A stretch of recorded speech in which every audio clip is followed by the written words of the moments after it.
let's talk rookie performances from Jordan Horston, Haley Jones, among others. In segment 2, we'll go back and forth on some of our favorite star players to begin the WNBA season. Lotte women's basketball starts now. Ogunbowale for the win. Good! You are Locked On Women's Basketball, your daily podcast on women's basketball.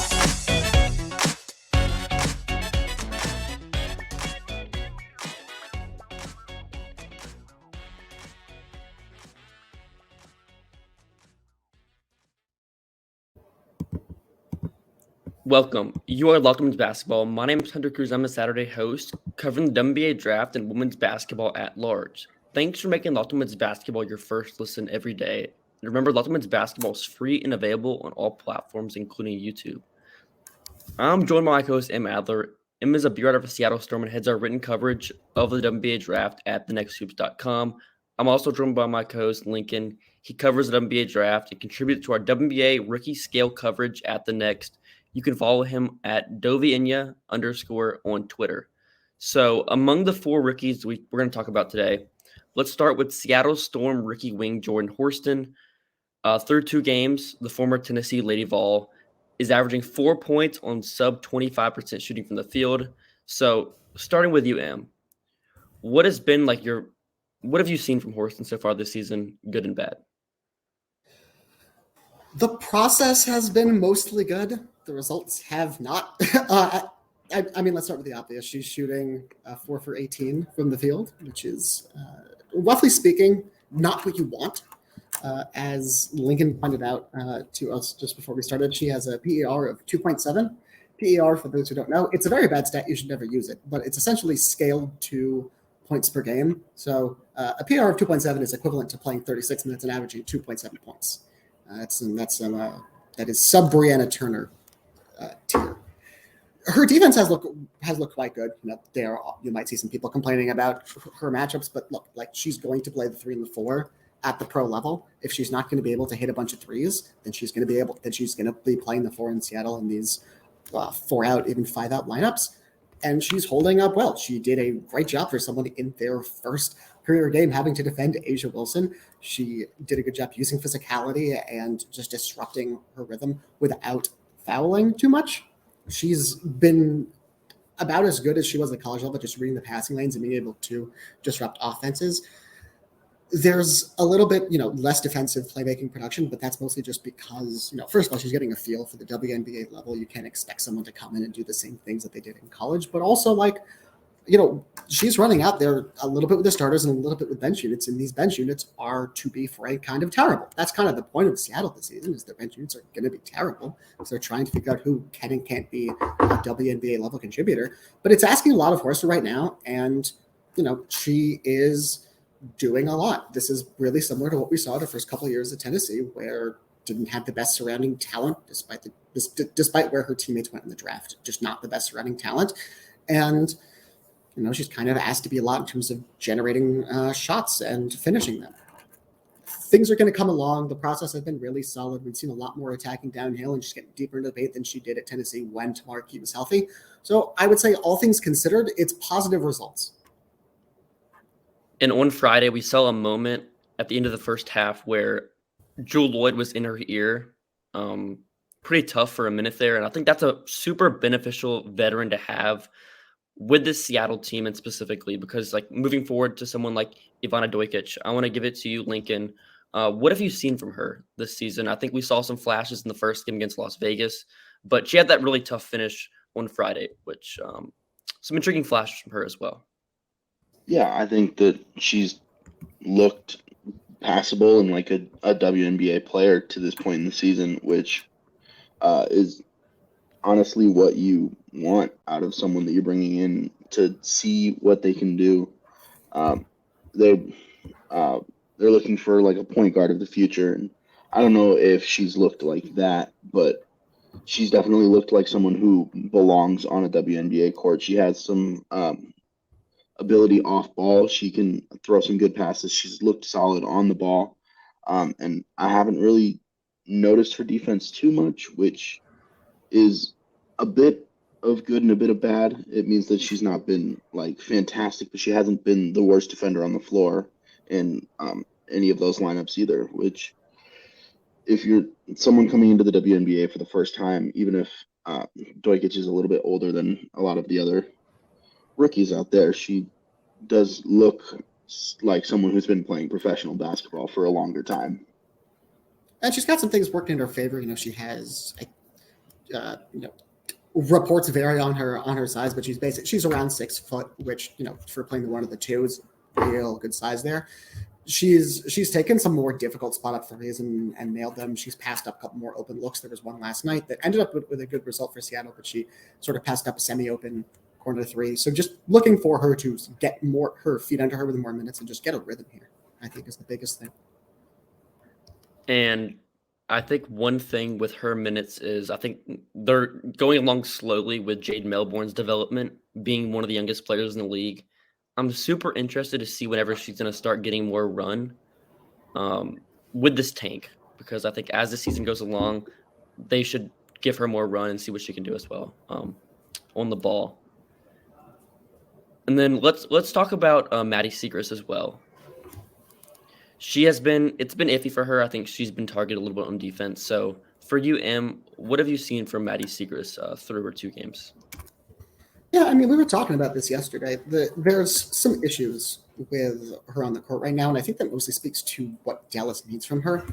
With Tiara McCowan out last night, with Diamond Shields out for at least the early one of the season, Maddie Siegrist is not playing the probably around 10 minutes a game, 12 minutes a game role that head coach Letitia Trammell had planned out for her.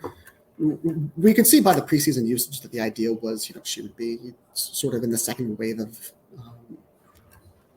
backups coming off the bench when they were doing kind of like a line change and doing a different style with their bench unit in those sort of early second quarter / like late third quarter, early fourth quarter minutes when they wanted to give a sort of change of pace. She was getting usage in the way that she did at Villanova, give it to her in the low mid post, let her go to work, let her sort of quickly pass out of that if she doesn't see anything, because she's smart with the ball like that. But with Diamond out, with Tiara McCowan out, they need her to be more of just the traditional big, because they are running a smaller front court with Natasha Howard and Satou Sabally, and she's basically the next one up, because Awakweir is really she's more of a perimeter wing at this point. That's not good for her game, having to play like a pick and roll big at this point in time. It's going to be good for development that she's getting these reps, but it's not. We're not seeing results. And you could see yesterday there were just some real problems with how she was doing on the roll, with how she was able to navigate sort of the interior space without the ball that just weren't to her style. I know Lincoln noticed a lot of that. Yeah, there's definitely going to be problems for someone coming in who just averaged almost 30 points a game at the collegiate level with extremely high usage, playing almost every minute of the game for Villanova, to come in and be the 4th or 5th option every time that she's on the court. It's never going to be an easy transition, especially for someone who's not like going to get on ball usage at this point in her WNBA career. It's going to be a really tough transition for someone who we all noted that she was going to be undersized to play the 4 at the WNBA level. And that has definitely looked right to me. The other thing that's caught my eye with Siegrist is I had some questions about her tendencies to catch and hold the ball at Villanova, and those are definitely showing up more now in the WNBA, where the defense is quicker and bigger and longer, and it's kind of killing the flow of Dallas's offense when she's getting the ball at the elbow and spinning and grabbing the ball and holding it for 2 or 3 seconds. And I think that making quicker decisions is an easy way for her to increase her utility. Another rookie let's talk about is Haley Jones. So with her, the biggest thing that I think has kept her from playing a lot of minutes, especially with Danielle Robinson out, is the defense. She's picked up some fouls. She struggled athletically, I would feel like, just the translation from Stanford to playing inside Tanisha Wright's pace system. So I would say with her, it's been the defense. She struggled on the perimeter. She struggled to navigate screens, and also on offense. I thought in this last game against Minnesota, we saw some pick and roll flashes. I remember there was one moment, I think it was the second quarter or third quarter, Somewhere within there was like a high pick and roll. Minnesota, there was 2 on the ball, and then she made a really good read on the roller. So I think that was another good moment. And then she also had another high pick and roll.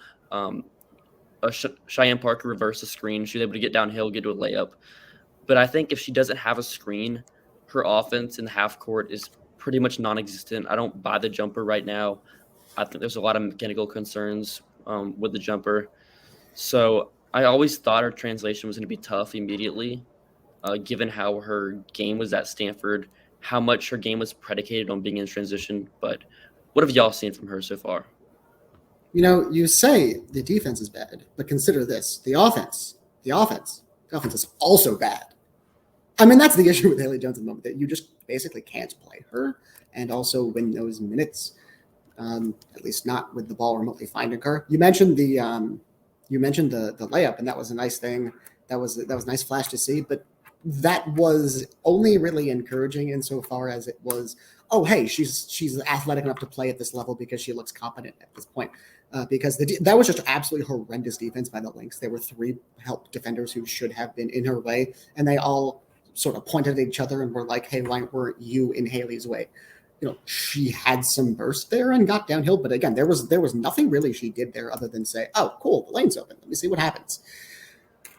There have been a couple passing flashes. There have also been more turnovers than assists for very clear reason up to this point.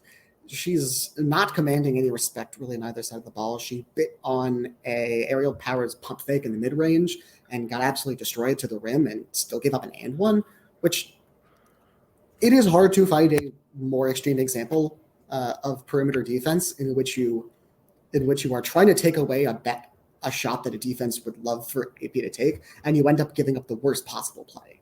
Like, the process is bad and the results are bad here. And that mid-range jumper was like a corner deep mid-range 2 as well. Yep. It wasn't like a high percentage shot you're going to see. No, it would have been like an 18-foot jumper. Yeah.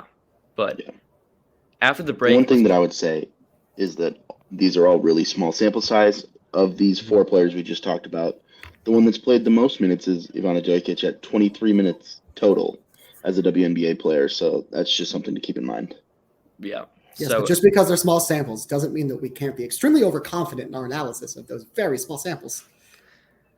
All right, so after the break, we'll talk about some of our favorite players to watch so far this season and highlight some big improvers from 2022.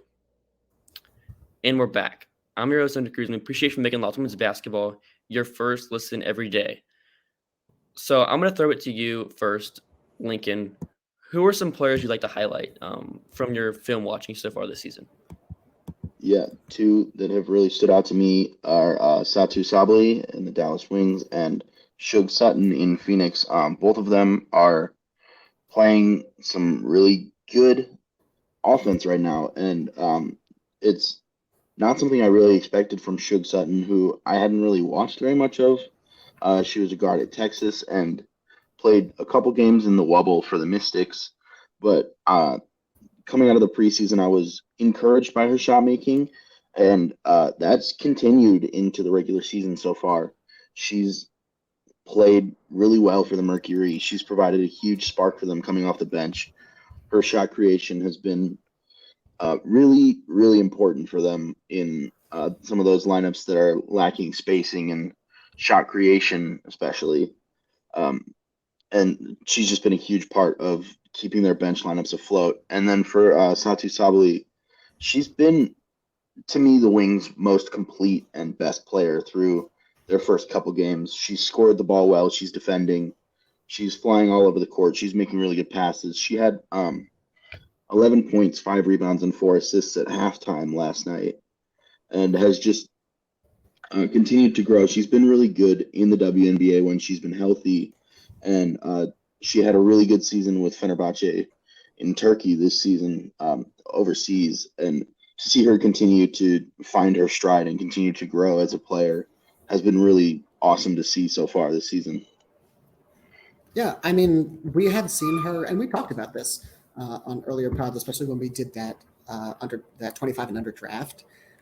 She is one of the best players in the league when she's healthy, and we've seen flashes of all this kind of stuff over the years. And I think most impressively, even as she's only been available for, I think, somewhere on the order of like 40% of Dallas's games the past couple years. We've seen year over year improvements even as she has had that limited availability, which is really rare for players who are in that sort of developmental stage, but getting injured as much as she has. And this year it's continued. A lot of this is because she's healthy and getting extended run, but I think but I think to your point as well, like she's also just getting better at the things she was already good at and continuing to refine her ability to take all these incredible raw skills, raise the efficiency level to somewhere where it's okay, we want to keep doing this, and also be able to do it in a scalable and shot creative way. It's pretty remarkable what she's doing despite having missed so much time. And who'd you want to talk about, Em? Yeah, I had a few players to shout out. Sticking with the theme of players who have been around, who we've seen before. Rebecca Allen is someone who I think was underrated for a bit in New York. She is someone who was one of the rare players in the W who really solidly fits the 3-and-D scalable role player role that we are always clamoring to have more of. She's one of the better perimeter defenders, really versatile, provides secondary rim protection. And we've always known that she's been able to do this, hit movement shots. But it's really fun. And I'm going to be writing about this tonight. It'll come out tomorrow morning in my Sunday notes column. It's just really fun what Stephanie White in Connecticut is doing with their lineup versatility. And she's playing a lot of 2, a lot of 3, even some 4 at different times, depending on how fouls and game flow are working for Connecticut. And she's just able to contribute in a bunch of different roles there. And she's just getting off shots. She's flying all around the court. She's doing whatever she can on defense, depending on what her teammates are and what the opponent's lineup are. It's just really fun to see her in such a well-utilized role. Sticking with Connecticut, I've been really impressed by Lydia Nelson-Nadata, as I know both of you are. She's someone who, Hunter, I know you and I specifically really, really liked her defense coming out of college. I think we're a little bit higher on her than most people, and we're definitely higher on her than where she was drafted. And to see, she had more scoring flashes in Los Angeles than we kind of expected last year, given the limitations in her game at Connecticut. But the process, has continued for her, just being able to make it happen in the post this year when she gets the ball and with good position. And the defense has continued to be really impactful, being able to navigate in space and drop in sort of medium hedges. I've really enjoyed what she's been able to do, and she is at this point. I would say she's comfortably one of an above average rim runner, and she gives Connecticut one of the best backup centers in the league. And it's one of the reasons why Connecticut is running out 8 players a game who are all pretty much starting caliber and able to do so much versatility. And then someone who we've talked about a lot. I have a running, mostly joking thread about her Rookie of the Year candidacy, but this is Morgan Birch. Connecticut, due to injuries, she's their starting 4, but maybe she should be their starting 4 when Izzy Harrison comes back, just for spacing reasons. We loved her preseason tape. She's moving so damn well in space. She's hitting threes really well. She knows how to screen and navigate space. Her rolling and her roll angles are great. Honestly, I feel very comfortable saying at this point Morgan Birch is one of the top 10, maybe even top 5 cutters and off-ball movers in the league. Her defense is good enough, and she uses her length without fouling too much. She fouls a bit, but not too much, to be able to just make an impact and generate some blocks and some steals on that end. And again, her off-ball movement, both in the interior, much like Shakira Austin, but also around the perimeter on her rolls and her lifts and lowers, is enough. It's enough that it keeps generating spacing in an offense that really doesn't have as many spacers as it looks like. And she's just keeps getting open shots. Whenever their drivers can't get to the rim, she's always there. It's really, really impressive what she's able to do for that offense. And so my first shout out here is, it's not technically a player, but I want to shout out James Wade for getting Courtney Williams to cut out those deep 2s. And then also shout out for his international scouting. Pretty incredible stuff he does. We'll see it on the NBA side with Miami, where they're better at finding these steal type players and drafting, and that's what James Wade has done. I think we have been very we've been critical of the stuff he's done trade wise, but in free agency, trying to find players in the margins, he's done incredible there. And then also I want to give a shout out to Lexi Brown. It can't be understated how many injuries LA has had. LA has had so many injuries. I believe they have 8 players right now due to their illnesses. They also have Katie Lou out due to a pregnancy. We also have NECA was out their last game, but in that role, we saw Lexi Brown take on a pretty larger role. In the 2 games so far, she's averaging 14.5 points, a career best 3.5 assists, 3.5 rebounds, and she's shooting 55% from 3, and then also 71% from 2. We saw a couple pick and roll possessions last game. Those really well, being able to navigate on ball, navigate different defensive coverages that the opponent was sending at her. I thought displaying the stuff she does off the ball, one of the best off-ball players in the league, given her ability to spread it out. Because I believe last season she was one of the best deep three-point shooters in the league, non-star deep three-point shooters in the league. So I'm surprised that a couple of teams in free agency probably should have gave her a multi-year contract and gave her the bag. So underpaid. It's crazy. I don't understand it because there's some teams in this league that could benefit from having her shooting on a larger role, and we're seeing that now with LA. Because the last few seasons, her role has been just this kind of 3-and-D type thing we talk about. And with her, I think it would be an incredible alleviation to the Mystics' spacing problems and offensive shot generation problems. Or Atlanta. I mean, Atlanta as well. I mean, those teams can't really shoot right now. So, yeah, I think with those 2 situations, and also I think what we've seen with LA so far this season, I've been pleased with what they've done. I don't know, what have y'all seen from LA as well? The Sparks are fun and they're good, which is a great combination. You have to give a lot of credit to Kurt Miller there.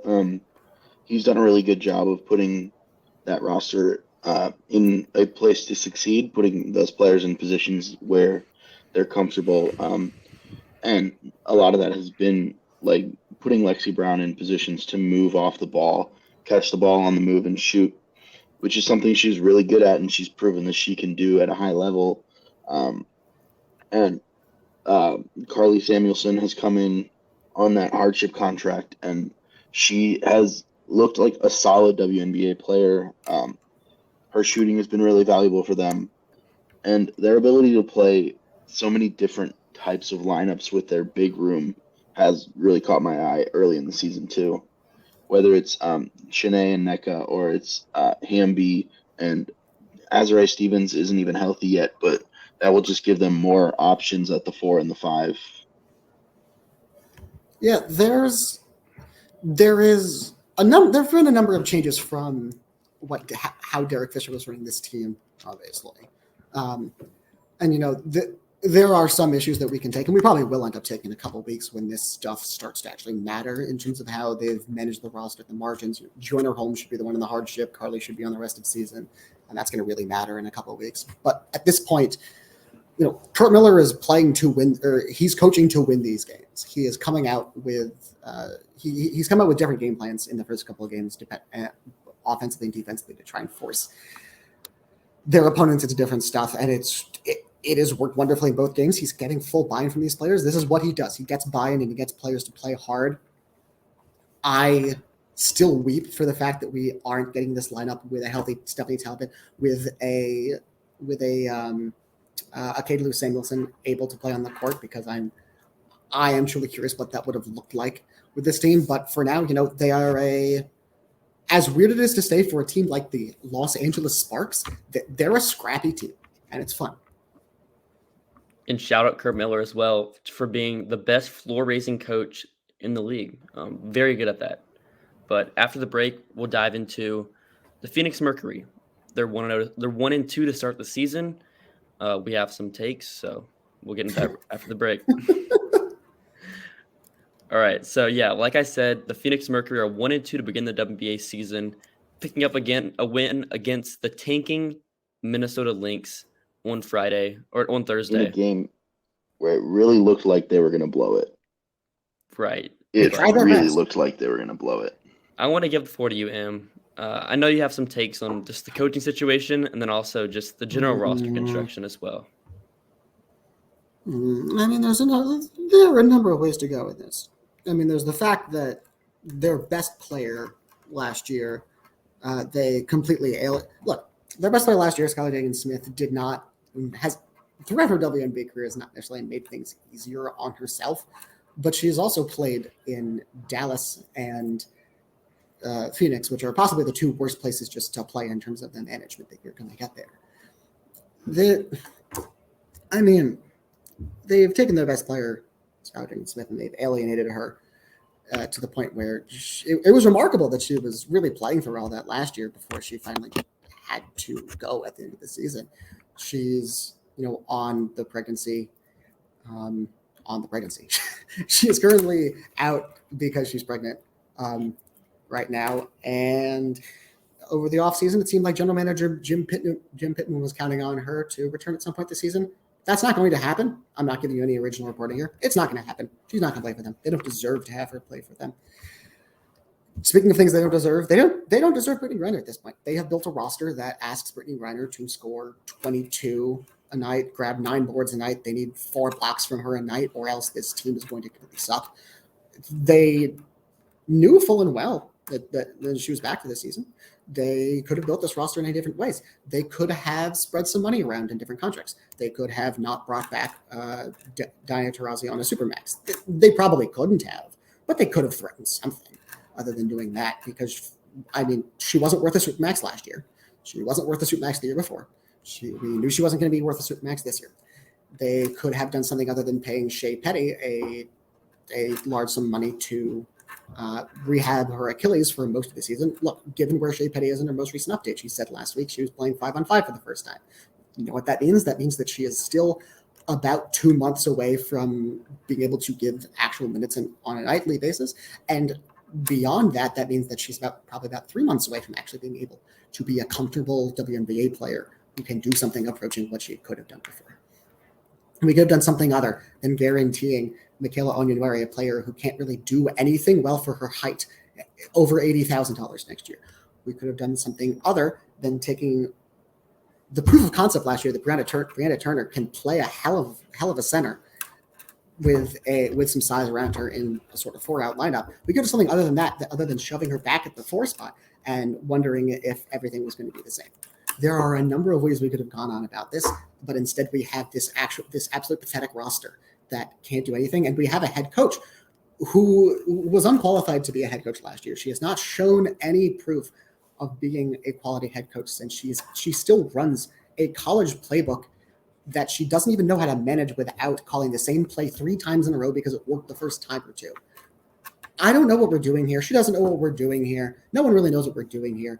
All I can ask for is that Matt Ishbia actually notices what's going on with this team and cleans house soon. I don't have any disagreements there, but what I will say is Sutton and Mojef, very fun players, very fun hoopers. Yes, they are. They are so much fun to watch. I hope they get traded to Chicago in the middle of the season. I also hope Brittany Griner gets traded to Chicago. Do you have anything else on Phoenix, Lincoln? I would say that I haven't necessarily been impressed with their defensive schemes, but I don't know how much. Define schemes. There is the issue that I don't know how much of the blame lies with the coaching there or with the fact that their highest paid player refuses to play defense that requires her to move for more than 3 seconds at a time. Hey, they can walk and chew gum at the same time here.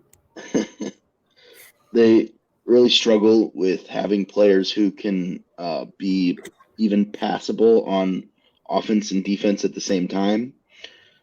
And 2 of their 4 best players are best at center. So it's just an extremely frustrating team and a really confusing situation. And I don't know what to do with any of it. And they don't value the draft either. They're like if you made a team into shooting. They're like if you took shooting variance, made it into team, but the shooting variance is like maybe our true talent 34% shooters will occasionally hit 50% for a game. And that's how they won against the Lynx. The Lynx.